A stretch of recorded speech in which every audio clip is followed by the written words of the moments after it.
Today I'm going to be showing you guys some of the best settings that I use in this game to maximize my frame rate, to get the best movement possible, and to win most gunfights that I possibly can at a short amount of time. Really quick milliseconds we're talking here. So we're going to actually go into graphics today, some controller settings, all that kind of stuff. But let's go into graphics. I don't really do this too much, but I'm going to say it anyways. My render resolution, I'm only playing at 100, okay? I don't know if console has render resolution anymore. I think it did. They probably still do.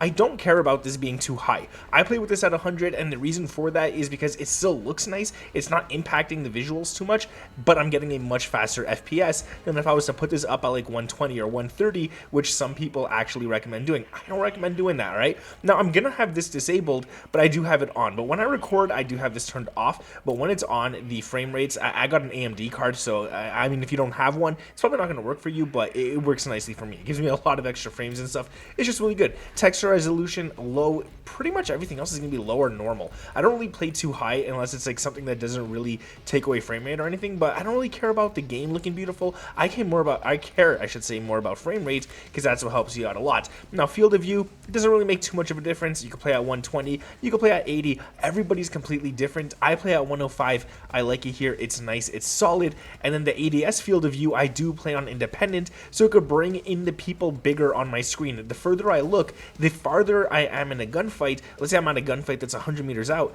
I'm gonna win it most of the time because I'm playing on independent. The hitboxes are still the same, but if visually the enemy looks bigger on my screen than I would on his screen if he were to use affected. So it helps you out a little bit. I find I win more gunfights with that, so it is what it is. With skill-based matchmaking, we all know the connection isn't king anymore, but that could all change with your settings if you set everything up properly and pair that with LagoFast. LagoFast is giving away Black Ops 7 closed beta keys for those of you who have not had the chance to pre-order the game yet. These are the keys. This is going to allow you to play before the open beta actually starts for everyone, and I'm going to tell you guys exactly how to get these. But first, what is LagoFast? LagoFast is a VPN to lower ping in games, get easier lobbies, and win more gunfights. If you're not playing with it, you're not doing yourself a favor. And you can use code IT'sNick to save yourself 30%. Now, this will work in Black Ops 7 on the beta and will give you the edge in milliseconds against opponents. Now, what do? You're going to click the link down in the description. You could download it for Windows, console, or mobile, and it works for Blizzard, Activision, Tencent, Xbox, 2K, Fortnite, whatever game you want on all of these systems right here. It's going to work on literally absolutely everything. And once you do have that downloaded, all you're going to do is go here, you're going to hit redeem code, and then you're going to put in the code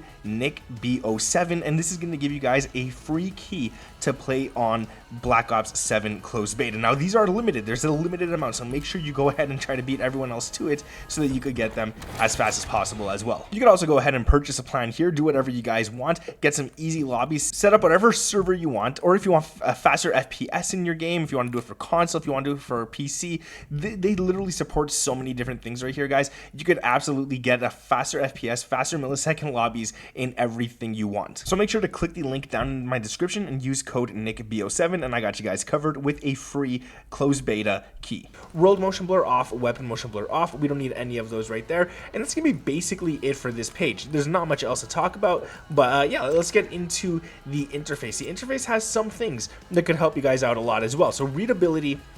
We're going to go to color customization here, and you're going to want to set it to color filter 2. That just makes all the colors pop. The RGBs, the red, the green, the blues, all of those just pop really nicely, and make sure you got it set to 100, all right? That's basically it. That's all you got to do, and you're pretty good on this right here. And then we'll go over to the gameplay HUD, and I'm going to tell you guys a few things that you definitely want to do. And it's not really going to make your game much easier, but you want to put on a center dot, and the reason for that is because it'll help you aim at people before you actually aim down sight. So you'll be able to put this dot over their character, start shooting as you're ADSing, and hit a few shots before they could actually hit you. And then we're going to make this bigger. We're going to set it to the largest amount possible, and you're going to set it to yellow or purple. That's the only two colors I would recommend. Don't even keep it at white, and make sure that you have the opacity set all the way up to 100, right? So yeah, like I said, yellow or purple, it's going to be easy to see on the eyes. Make sure the brightness and saturation are at the highest, and the actual number that I'm using is FFF600 if that's what you guys want to use as well, without needing to type it in or anything like that. So that's going to be it right there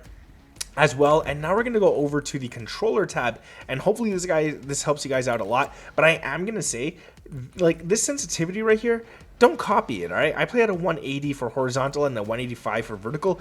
Don't copy me. This works for me, but this probably won't work for you. You got to figure out a sensitivity that works for you, and I always recommend just going as low as you could possibly like bear to use. And if you can't use like 0.45, then that's not good. You might want to up it to like 0.85. If you feel like 0.85 is starting to be a little too fast for you, bring it down a little bit. Try it out. Find your perfect sensitivity that way. The best sensitivity that you want is one where you could aim at the enemy with your crosshairs and follow him and trace him with, or track him I should say, with your crosshairs. That's the type of sensitivity you want to use. You don't want to use a sensitivity that's too fast that you can't really control, and you don't want to use one that's too slow where the enemy could just easily run away out of your view and you got to try and chase them with your crosshairs and stuff. That's just not worth it as well. Now guys, if you are enjoying the video, make sure to drop a big fat like, sub to the channel with those notifications turned on, and I would truly appreciate that, and leave a comment down below. It just helps with engagement and helps the videos pop more, so I would truly appreciate that one as well. Alright, moving on to a few more things here. We're going to go over to, you know what, yeah, I was going to go into the dead zones, but let's go into the movement tab first.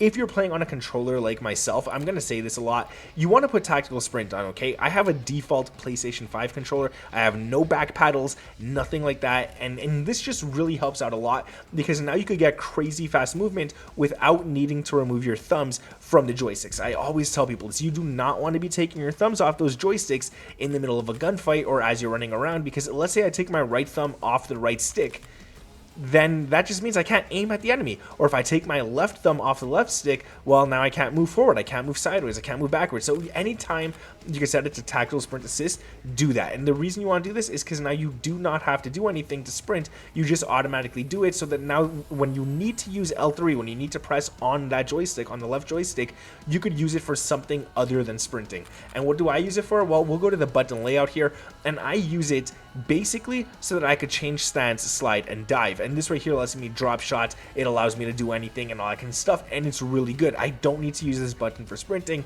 And then R3, I'm able to jump shot with it. I don't have to press X to jump shot or anything like that, and it's actually really nice. Now I could jump shot, I could drop shot without needing to move my thumbs, and it's really good. Now R1 and L1 is what I shoot with, only because I'm used to it. If you guys don't want to shoot with this, keep it at L2 and R2. Doesn't really matter. I'm just gonna say this is what I'm using right now. Like I said, settings are your preference. If you don't want to change it, you don't have to change it. If you want to change it, change it. It is what it is. It's whatever you guys like, right? But this right here, I am telling you guys as a little bonus, it will take a few days to get used to this new layout, but once you do, this button layout right here is really solid in terms of quick movement and stuff like that. It's helped me win so many gunfights.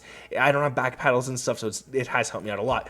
After that, we're going to go over to controller vibration. You want it off. You do not want this on, okay? It's going to take a few days to get used to, but if you could get used to it, definitely get used to it. Then dead zone inputs. I like my left stick minimum at 5 because I have stick drift, I can't go to 0, and I like my max at 50.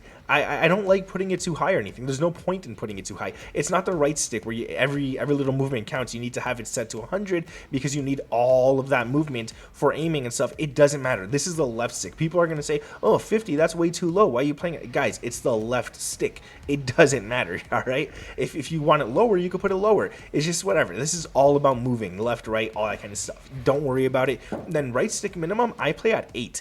I could say you could play down to 5. I would never go lower than 5 because once you're lower than 5, the aim assist in the game is not working out in your favor, okay? If you put it down to 0 and you're trying to stick to enemies and stuff in gunfights, even if your controller, especially with vibration on, it messes it up even more. But if you do have this set to like 0 and you do move right when the enemy moves left, your aim assist is just, it's not going to stick to him whatsoever. When you set this to 5 and you don't, and even if you do have little micro movements with your thumb, you don't have to worry about it, all right? Nothing's going to affect you in game. Your rotational aim assist when you're using your left stick is going to be really strong with this. And yeah, so I play at 8. I might actually just leave it at 5 now, to be quite honest with you guys. And I would never lower anything lower than that, and I would never go higher than 15. My right stick maximum 100, always 100, okay? And I play with control control freaks, which are really great. And if you guys want to use them, you can use code IT'sNick again and save yourself, or IT'sNick12 even. I think that code might still be active, and save yourself 12%. If it's not still active, save yourself 10% and use code IT'sNick. Control freaks are amazing because they give you extra grip, or well, yeah, you do get grip also, but they give you extra length on your joystick, which means that you have more motion, more range of motion. You could stick to enemies nicely, you could do a lot of stuff nicely. It's just really, really good. And then that's basically it. In the aiming tab, I got my aiming advanced settings right here. I play on gradual, I play on linear, and someone the other day was telling me that my settings suck because I don't play on linear at 0. I'm just gonna correct this person quickly, really fast here. If you put linear and you set it all the way to 0, you're basically playing standard. The closer you put this value to 0, the closer to standard it gets. So if you want to play linear, don't put it to 0. That just doesn't make sense, all right? I play at 95. I'm actually gonna lower it to like 80 now just to test it out for another video and stuff. But yeah, I'm gonna say even dynamic. The closer you put it to 0, there's gonna be no curve slope scale, so it's gonna be standard. Why? I don't get why that person was telling me that my settings suck because I'm playing higher than 0. If you're playing at 0, just set it to standard, dude. Makes no sense. I just wanted to correct that guy. I don't even remember who it was. But anyways, my custom sensitivity per zoom, I'm playing at 0.90. From low zoom all the way to 3 time. And then from 4 all the way to high, I'm playing at a 1.0. So that's pretty much it right there. If you guys did enjoy the video, like I said, if you guys could drop a like, I would truly appreciate that. Sub to the channel with those notifications turned on. And check out LagoFast down in the description below as well, guys. Thank you for watching. My name is Nick. And I'll catch you in the next one. Peace.